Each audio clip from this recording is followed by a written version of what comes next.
Section 2. You will hear a tour guide talking to some tourists who are going on a walking holiday in Spain. First, you have some time to look at questions 11 to 14 on page 3.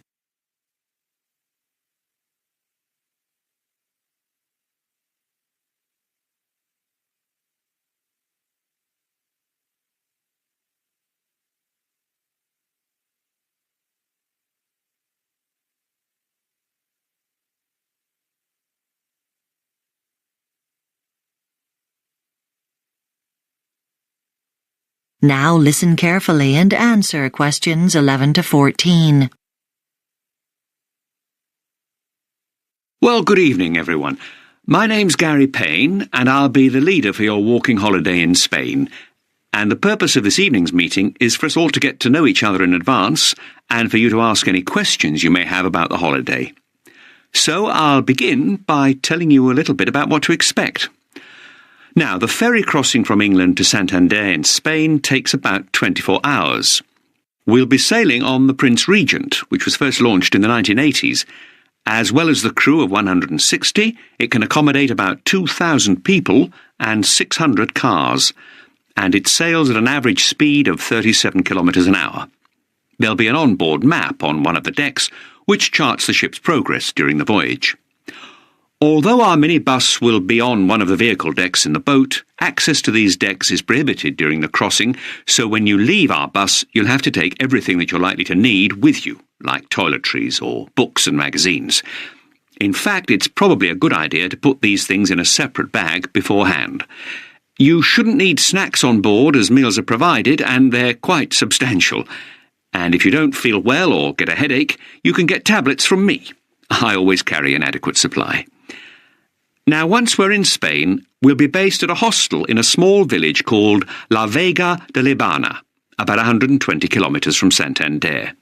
It's a very picturesque area that's retained a lot of its traditional industry and culture. The hostel accommodation's fairly simple.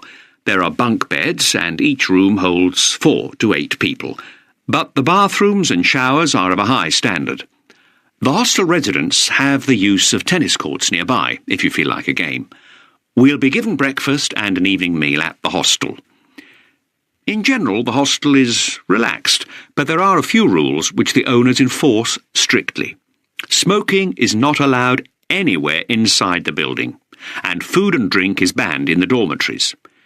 Any chairs or tables which you take outside into the gardens must be returned every evening to their original place. And finally, the doors are locked after midnight out of consideration for other guests who are trying to sleep. Before you hear the rest of the talk, you have some time to look at questions 15 to 20 on page 4.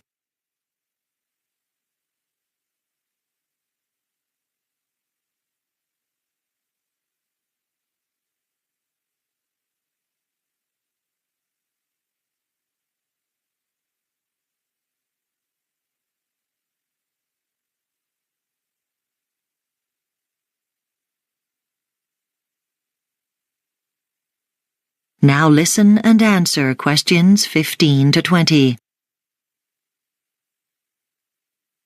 Now that's enough about travel and accommodation. But before I move on, I should say something briefly about equipment. There's a list in the guidebook you've been sent, but I'll just elaborate on 1 or 2 items. First, boots.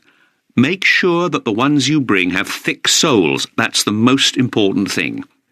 Don't bring trainers for walking in. Apart from anything else, they're dangerous because they slip. It's important to bring spare socks.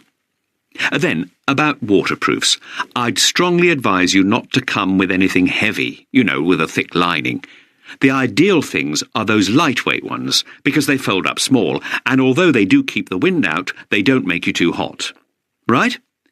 Next, sun cream. This is absolutely essential. And regarding the strength, make sure you get what's known as total block. Even factor 25 isn't good enough for those latitudes in July. Then, let's see. Bring a folder to keep your map and other papers in, one of those plastic ones. It's not very likely to rain, but if it does, you'll find it soaks everything. So, that's the practicalities over. Now let me tell you a little bit about the area in Spain where we'll be walking, the Picos de Europa. It's a very popular area for tourists because of its spectacular peaks. Although they're only 25 kilometres from the sea, the highest peaks are more than 2,600 metres high and have year-round snow caps. On the highest peaks, you've got alpine plants that are only free of their snow cover for a few months a year. Then you've got meadows that are full of wild flowers at certain times of the year. Then the northern slopes are covered by woodlands, giving homes to rare species such as wolves and bears. And because of the variety of plant life, which survives in that part of Europe due to the traditional way of life there, That is the end of Section 2. You now have half a minute to check your answers.